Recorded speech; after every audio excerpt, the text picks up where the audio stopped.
무더위 속에서 평안한 한 주를 보내셨습니까? 이번 주에 40도가 넘었다는 이 소식을 들었는데, 특별히 노원구도 40도가 넘었다고 걱정과 염려의 마음을 담아 제게 연락한 분들이 있었습니다. 날씨가 너무 덥죠.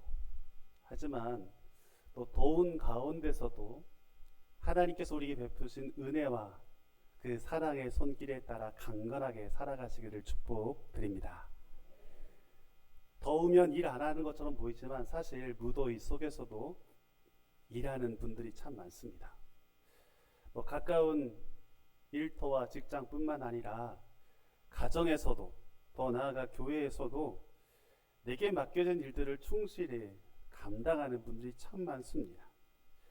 때로는 책임감과 열정과 열심, 최선을 가지고 내게 주어진 일을 감당해야겠다라고 살아가며 그 일들을 해결해 나갑니다. 그런데 그러한 마음들이 커지면 커질수록 때로 큰 부담이 될 때가 있습니다. 그래서 내가 감당해야 될 그 일 앞에 보다 좋은 결과만을 추구하고 또 원하다 보니 결과에 대한 부담감이 커져간다는 것입니다.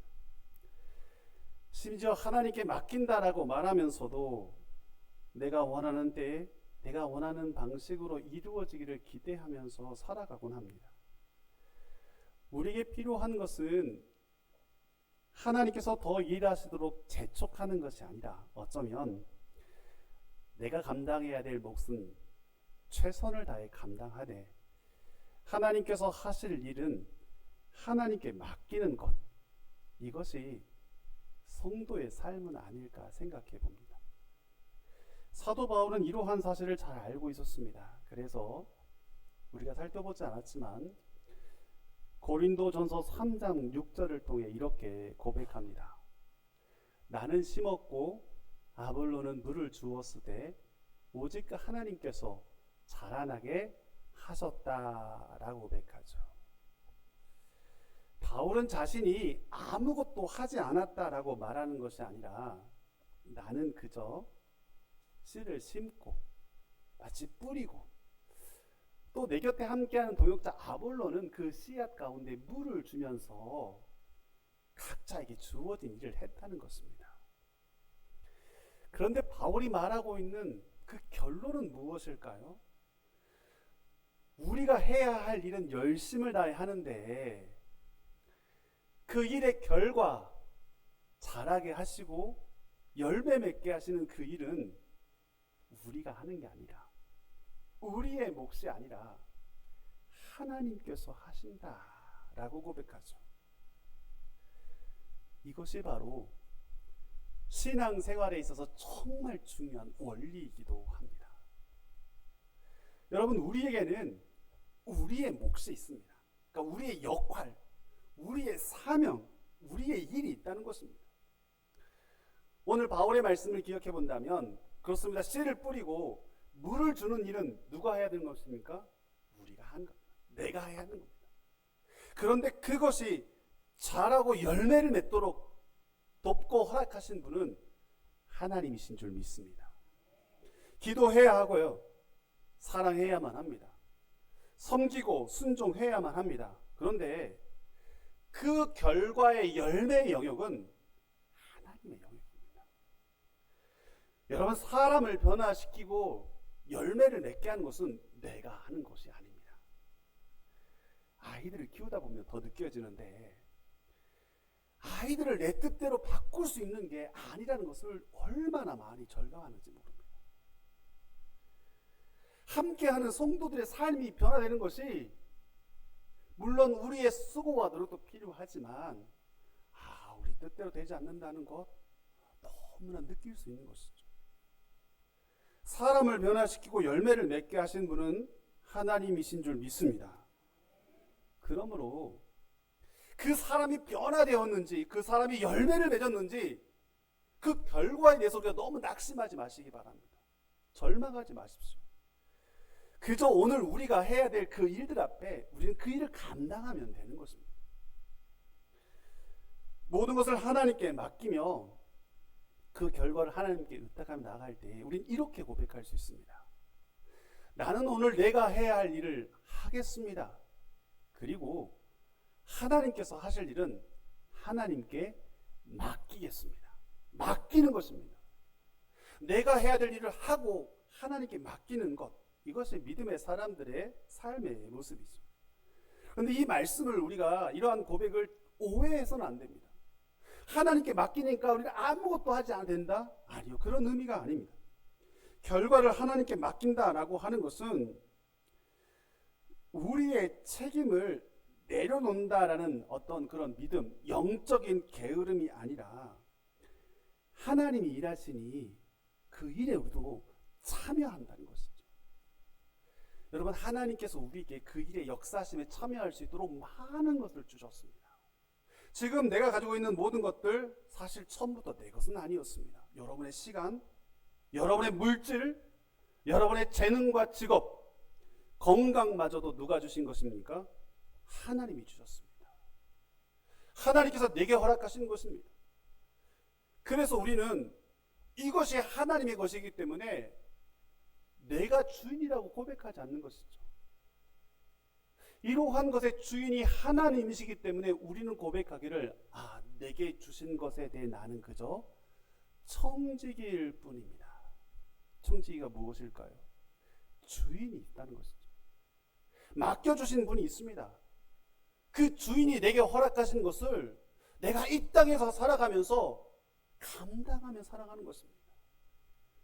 그래서 늘 청지기의 사명은 내게 얼마나 많은 것이 주어졌느냐라는 그러한 문제의 시각이 아니라 내게 주신 것에 대해서 내가 주님의 기쁨과 주인의 기쁨을 위해 어떻게 사용하며 살아가고 있느냐라는 질문인 것이죠. 사랑하는 성도 여러분, 우리가 하나님께 맡긴다라고 했을 때에 씨를 뿌리고 물을 주는 일조차 하나님께 맡기는 것은 결코 아닙니다. 바울과 아볼로 믿음의 사람들 각자 그들의 역할을 감당했던 것처럼 씨를 뿌리고 씨를 심고 물을 주는 고된 과정은 우리의 몫이되 자라게 하시고 열매 맺게 하시는 그 일이 하나님의 그 결과의 모습이니 하나님께 맡기는 것, 이것이 바로 오늘 본문에 말하고 있는 우리 믿음의 성도의 모습입니다. 바울은 그러한 사실을 잘 알고 있었습니다. 여러분, 그래서 바울은 하나님의 일하심을 제외한 우리가 감당해야 될 이 성도의 삶에 대해서 고린도전서 4장 2절에 이렇게 명확하게 설명하고 있는데요. 우리 4장 2절 말씀을 함께 한 목소리로 읽어보겠습니다. 맡은 자에게 구할 것은 충성이니라. 아멘. 안 믿고 아멘 안 하신 분은 이렇게 안 살겠다는 건가요? 맡은 자에게 구할 것은 뭐라고요? 충성이라. 너무나 간단한 문장이죠. 그런데 너무나 쉬운 문장이 우리를 두렵게 하고 있습니다. 맡은 자에게 구할 것은 뭐 다른 게 아니에요. 여러 가지 조건과 여러 가지 재능과 재질을 의미하는 것이 아니라 요구하고 바라보는 것이 아니라 그저 한 가지 맡은 자에게 구할 것은 충성만을 보시겠다라고 너무나 쉽게 말씀하셨습니다. 이보다 더 간단한 문장이 어디 있겠습니까? 그런데 이 간단한 문장이 우리를 부담스럽게 하는 이유가 무엇일까요? 하나님 앞에 섰을 때에 너무나 간단한 이 문장으로 우리가 하나님 앞에 서야 한다는 그 사실 때문입니다. 하나님께서 다른 것들 좀 바라보시고 우리가 이 땅에 살아가면서 얼마나 예배를 자주 드렸는지, 얼마나 많은 사람을 전도했는지, 얼마나 많은 물질들을 헌금했는지, 아니 이런 것들 좀 살펴보시면 그래서 살아갈 수 있겠는데, 하나님께서 그러한 것보다 맡은 자들에게 구하는 것 충성이라고 이렇게 말씀하셨어요. 그래서 우리 마음속 생각되는 거죠. 내가 주님 앞에 섰을 때에 주님, 내가 주님 나라 위해서 충성되이 살았습니다. 내 인생 90, 내 인생 100세 내게 허락하신 인생의 삶을 살아가면서 내가 충성되이 살아봤습니다. 이렇게 자신 있게 고백해야 되는데 그렇게 고백하기가 너무 주저함이 있기 때문인 것이죠. 오늘 여러분은 이 간단한 주의 말씀 앞에 믿음으로 고백할 수 있습니까? 하나님, 내가 주님 나라 영광을 위해 내게 맡겨진 일 앞에 충성되이 살았습니다. 이러한 고백을 드릴 수 있으십니까? 오늘 바울은 우리에게 그 어떠한 것보다 충성의 삶에 관하여 전하고 있습니다. 그리고 우리가 살펴보는 성령의 7번째 열매가 충성의 열매이죠. 하나님께서 우리를 통하여 기뻐 받으시는 것은 충성의 열매인 줄 믿습니다. 그래서 오늘 이 아침 우리가 함께 예배하는 저와 여러분, 우리 모두 다 주의 나라와 영광을 위해 주님 기뻐하시는 그 충성의 열매를 가득 맺으며 살아가시기를 축복드립니다. 세상의 사람들도 충성하는데 그러면 도대체 성경이 말하고 있는 이 충성의 열매, 충성된 사람은 과연 어떤 모습일까요? 오늘 본문의 말씀을 통하여 우리가 크게 몇 가지를 생각해 볼 수 있는데, 첫 번째 충성된 사람은 첫 번째 주인을 바꾸지 않는 사람입니다. 주인을 바꾸지 않는 사람. 주인을 바꾸지 않는다라고 했을 때 가장 먼저 떠오르는 게 저는 진돗개가 떠오릅니다. 천연기념물로 제공되어 있지만 진돗개는 한 번 주인을 삼으면 쉽게 바꾸지 않습니다. 그래서일까요? 진돗개는 안타깝게도 이 군에서 쓰는 군견과 수색견으로서의 역할을 감당하기가 참 어렵습니다. 그 이유는 병사들이 열심히 훈련시키다가 그들이 제대하게 되면 또 다른 새로운 분이 누가 와서 그 진돗개를 훈련시켜야 되는데 주인이 바뀌는 것이죠. 그러다 보니까 진돗개의 특성에 따라 주인을 쉽게 바꾸지 못해서, 그래서 이렇게 군견이나 수색견에 사용하기가 참 적절하지 않다라고 합니다.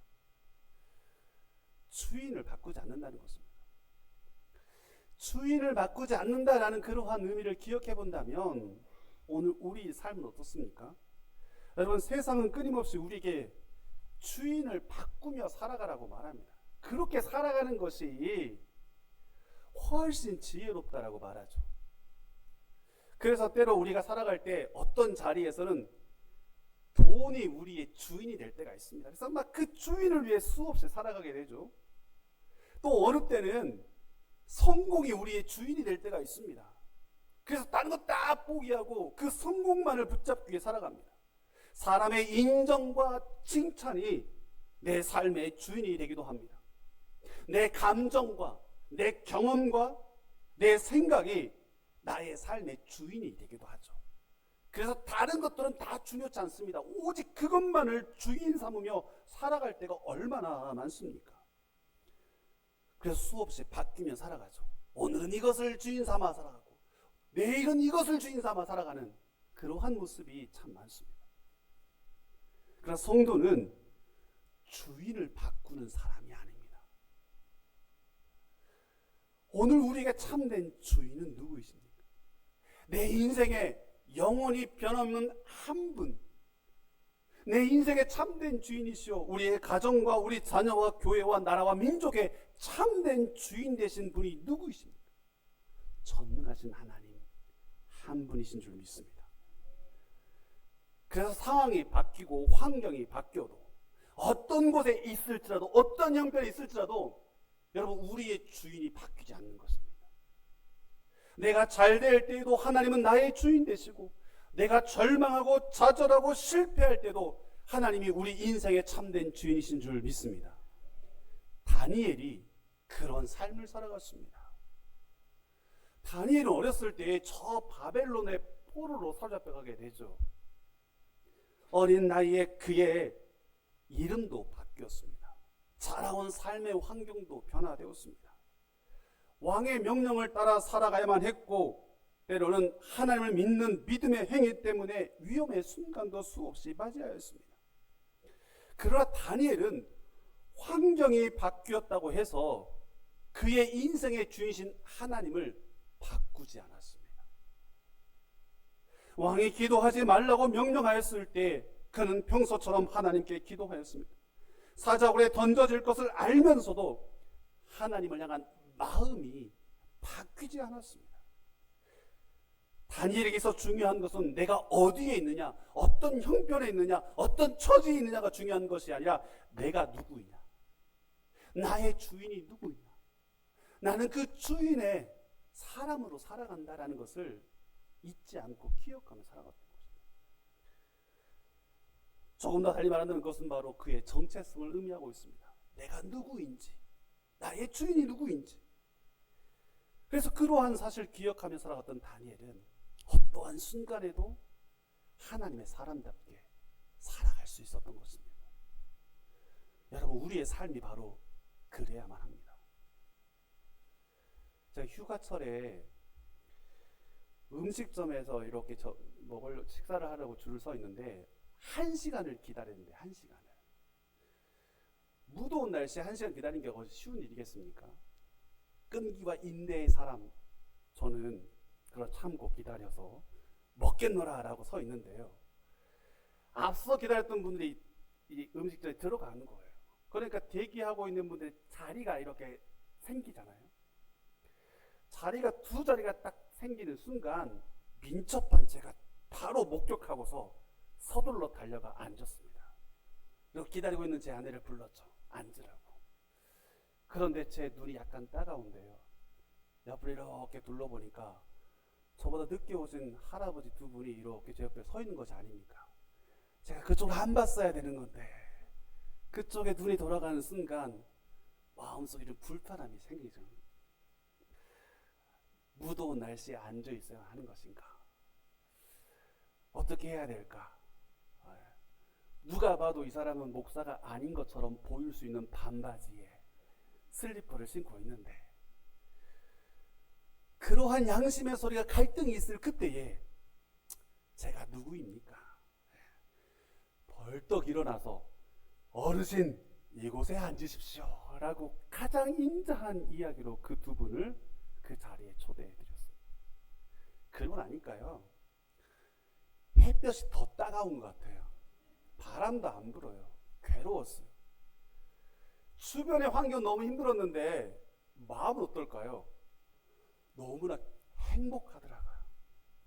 멀리까지 찾아와서 왠지 뿌듯한 마음, 뭔가 했다는 마음, 작은 일이었는데 그 작은 일 하나가 제게 주는 큰 기쁨의 순간을 잠시였지만 경험해 보았습니다.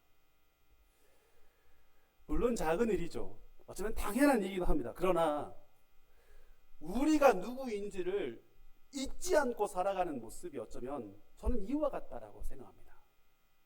내가 그리스도인이기 때문에, 내가 하나님 섬기는 사람이기 때문에 여러분 얼마든지 양보할 수 있습니다. 얼마든지 손해볼 수 있습니다. 얼마든지 희생할 수 있습니다. 내가 도덕적으로 윤리적으로 뛰어나서가 아니라, 아니요, 나는 하나님 섬기는 사람이기 때문입니다. 나는 예수님 믿는 사람이기 때문입니다. 그래서 나는 때로는 그 불편한 자리를 내가 감수할 수 있는 것이죠. 우리가 직장에서, 가정에서 하나님의 사람으로 살아가야만 합니다. 우리는 하나님을 주인으로 모시며 살아가는 사람이기 때문이죠. 바울은 이러한 명백한 사실을 날마다 고백하며 잊지 않고 살아갔습니다. 그래서 오늘 보면 1절 말씀해 보시면 바울이 이렇게 말하죠. 사람이 마땅히 우리를 그리스도의 일꾼이요 하나님의 비밀을 맡은 자로 여길지어다. 내가 누구인지를 잘 알고 있었습니다. 나는 그저 그리스도의 일꾼이다. 하나님의 비밀을 맡은 자다. 그러니 그 일을 감당하며 살아가는 것이 마땅하다라고 말한 것이죠. 군인은 나라에 충성하고, 직장인들은 어찌됐든 간에 직장에 충성하고, 더 나아가 운동선수는 때로는 팀을 위해 희생하면서 충성하며 살아가죠. 각자의 충성의 대상이 있습니다.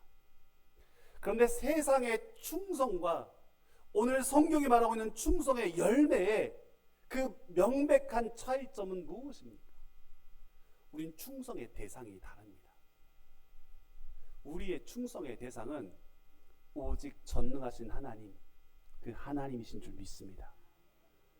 그 하나님이 아니고 다른 것으로 바꾸며 살아가는 것은요, 충성이라고 말할 수 없습니다. 바울은 그래서 그리스도의 일꾼이요 하나님의 비밀을 맡은 자로 충성되이 그 일을 감당하였습니다.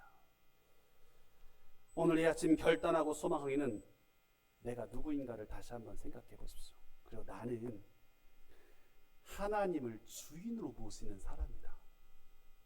내 비록 연약하고 내 비록 가진 것 없고 내 비록 불쌍할지라도 내 주인은 하나님이시고 나는 그분께 충성하는 사람이다.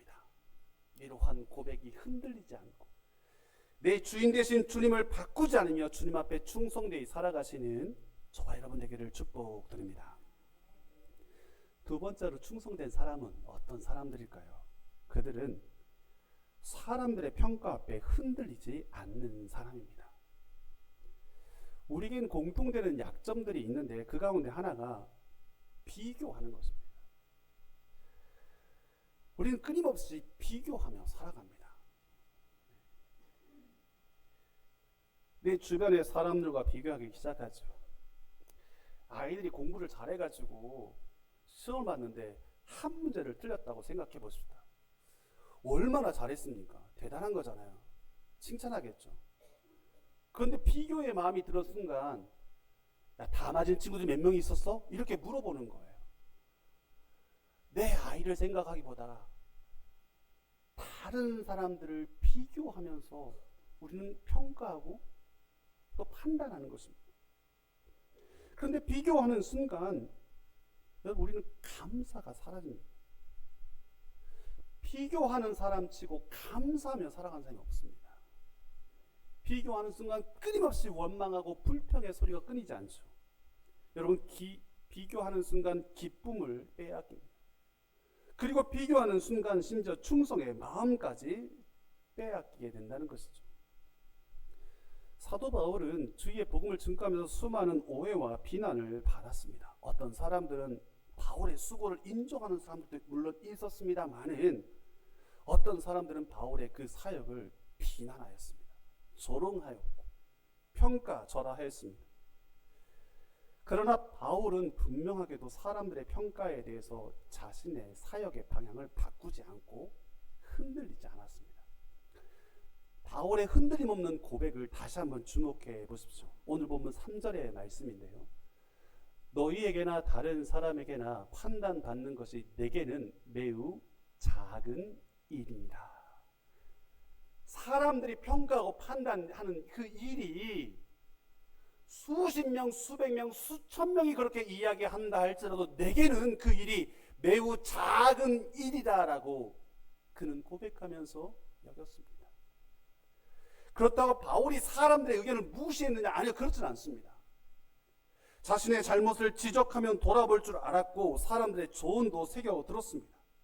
그러나 사람들의 평가가 자신의 삶을 결정하지 못하도록 그는 언제나 점검하고 보았습니다. 왜냐하면 바울에게 있어서는 사람들의 평가보다 더 중요한 기준이 있었기 때문입니다. 사람의 평가와 판단보다 더 중요한 기준이 무엇입니까? 여러분을 판단하고 여러분을 정죄하는 그 이야기보다 더 중요한 목소리가 있다면 무엇입니까? 하나님의 기준인 줄 믿습니다. 하나님이 어떻게 생각하시고 하나님께서 어떻게 판단하시고 하나님께서 어떻게 바라보시느냐, 이것이 우리의 관심이 되어야만 합니다. 그럴 때 우리가 주의 나라와 영광을 위해 충성되이 살아갈 수 있는 것이지, 사람들의 평가와 판단을 먼저 생각하다 보면요 수없이 우리의 마음과 삶이 흔들리기 마련입니다. 어제 칭찬한 사람이 내일은 우리를 비난하게 되기도 하고요.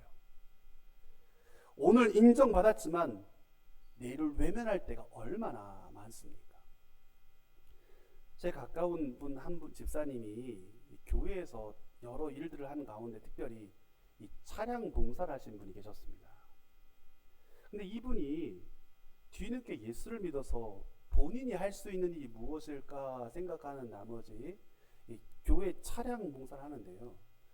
우리 교회도 차량 봉사하시는 분들 계시지만 차량 봉사를 하기 위해서는 보통의 성도들보다 매우 일찍 교회에 나와야만 합니다. 늦게 또 교회에 떠나가시죠. 그 집사님께서도 매주마다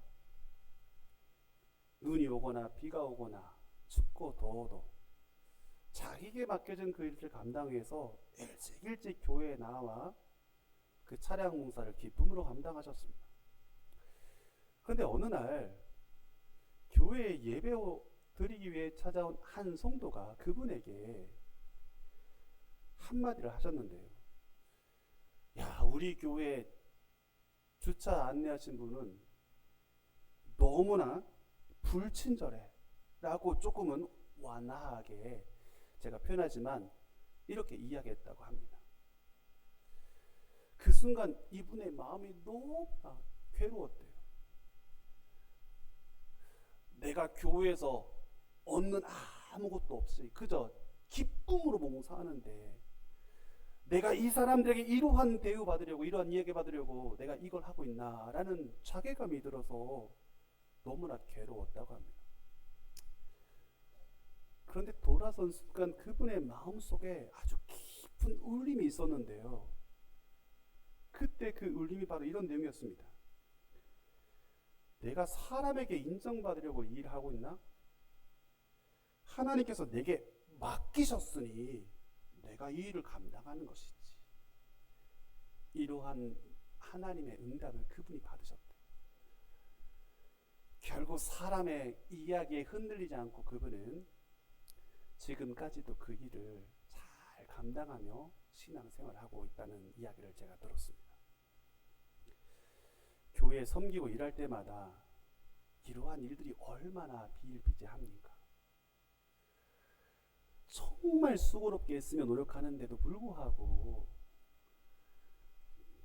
사람들의 칭찬과 격려의 소리가 아니라 비난과 판단의 이야기들을 얼마나 많이 듣습니까? 그럴 때마다 마음이 괴로우시죠. 그런데 오늘 바울이 고백하는 이 고백의 내용을 기억해 보십시오. 너희에게나 다른 사람에게나 판단받는 것이 내게는 매우 작은 일이라. 나를 판단하고 나를 평가할 이들은 당신들이 아니라 하나님 한 분뿐이시다.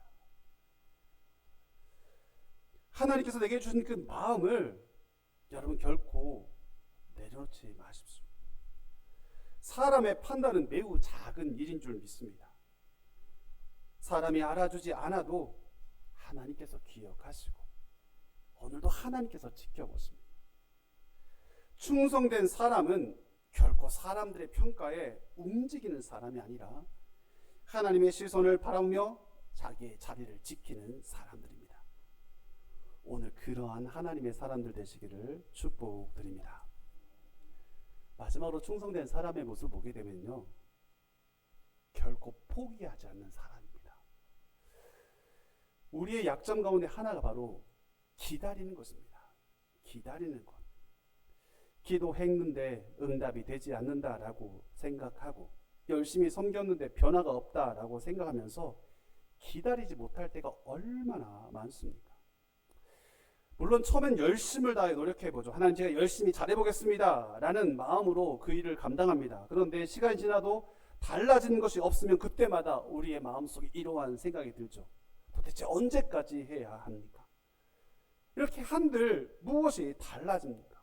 이제 그만하고 싶습니다 라는 그러한 마음들이 우리에게 생겨날 때가 있습니다. 바울에게도 그러한 유혹과 그러한 시험이 있었습니다. 그런데 오늘 본문 5절에 바울은 이렇게 결단하죠. 그러므로 때가 이르기 전 곧 주께서 오시기까지 아무것도 판단하지 말라. 지금 이 순간 눈에 보이는 것으로 판단하지 말라. 아무런 변화가 없다 할지라도 판단하지 말라. 왜냐하면 때가 이르면, 하나님의 때가 되면 반드시 이루어질 것임을 알고 있었기 때문입니다. 그렇습니다. 충성이라고 하는 것은 내가 원하는 때가 아니라 하나님의 때가 있다는 것을 믿고 나아가는 것입니다. 충성된 사람들은 자신의 계획과 자신의 때를 바라며 살아가는 사람이 아니라 하나님의 때 그 시간표를 바라보며 전진해 나가는 사람들이었습니다. 그래서 오늘 5절 마지막 부분에 바울은 이렇게 선언하고 있습니다. 보십시오. 그때에 각 사람에게 하나님으로부터 칭찬이 있으리라. 그때가 어느 때입니까? 내가 원하는 때, 내가 결정한 때가 아닙니다. 하나님의 그때, 하나님이 계획하신 그때에 각 사람에게, 충성되게 살아가는 그들에게 하나님부터 칭찬이 있으리라. 하나님부터 응답이 있으리라. 하나님부터 열매가 있으리라. 우리에게 약속해 주셨습니다. 우리 주님께서도 눈앞에 있는 고난만을 바라보지 아니하시고 고난 너머에 살아계신 하나님의 뜻과 약속을 바라보며 그 길을 걸어가셨습니다. 우리도 마찬가지입니다. 지금 보이는 것이 전부가 아니죠. 아직 하나님의 때가 오지 않았습니다. 반드시 하나님의 때가 우리 가운데 이루어질 것이라 확신합니다. 그러므로 열매는 하나님께 맡기고 우리는 그 하나님의 때를 향해 함께 걸어가야만 합니다. 그래서 믿음의 길을 가리켜 단거리가 아니라 마라톤과 같은 경주라고 하지 않습니까? 지금은 하나님의 때가 보이지 않지만 우리가 포기하지 않고 하나님의 그 때를 향해 함께 손잡고 걸어가야만 합니다. 사랑하는 성도 여러분, 오늘 우리는 성령의 7번째 열매인 충성의 열매를 맺기를 소망하며 결단하고 있습니다. 어떻게 하면 이 땅에서 충성된 하나님의 사람으로 그 열매를 맺으며 살아갈 수 있을까요? 첫 번째로는 우리의 삶의 주인이 누구이신지를 분명히 깨닫고 주인을 바꾸지 말아야만 합니다. 두 번째로는 결코 사람들의 평가에 흔들리지 않는 것입니다. 하나님께서 우리를 지켜보시고 또 우리를 결국 판단하시기에 사람들의 이야기에 흔들리지 않는 것입니다. 마지막으로 시간이 걸리지 않아도 반드시 하나님의 때에 응답하실 것임을 믿고 포기하지 않는 것, 이것이 바로 이 땅에서 충성된 하나님의 일꾼의 모습이요 저와 여러분의 모습인 줄 믿습니다. 하나님께서 맡겨주신 그 일들 앞에 충성되이 감당하는 이들을 향하여 우리 주님께서 마태복음 25장에 이렇게 칭찬하셨습니다. 잘하였도다 착하고 충성된 종아. 오늘 이 아침 예배하는 우리가 마침내 듣게 될 주님의 음성인 줄 믿습니다. 지금은 그 음성을 듣지 못할지라도 내 인생의 주인 되신 하나님, 세상의 주인 삼지 않고 주님을 의지하면서 세상의 소리에 흔들리지 않고 주님 앞에 끊임없이 전진하며 나아갈 때에 주 앞에 서 있는 저와 여러분에게 주님께서 말씀하십니다. 잘하였도다 착하고 충성된 종아. 주님의 그 음성을 우리가 기대하며 소망하며 살아가시는 충성된 하나님의 사람들 되시기를 축복드립니다. 같이 기도하겠습니다. 은혜로우신 아버지 하나님, 이 땅에서 충성의 열매, 충성된 하나님의 사람들로 살아가기를 소망합니다. 우리의 인생의 참된 주인 되신 주님을 바꾸지 않게 하시고 세상의 사람들의 소리에 흔들리지 않고 포기하지 않고 주의 손 붙잡고 끝까지 나아가는 우리 믿음의 사람들 되게 하여 주시옵소서. 예수 그리스도의 이름으로 기도하옵나이다. 아멘.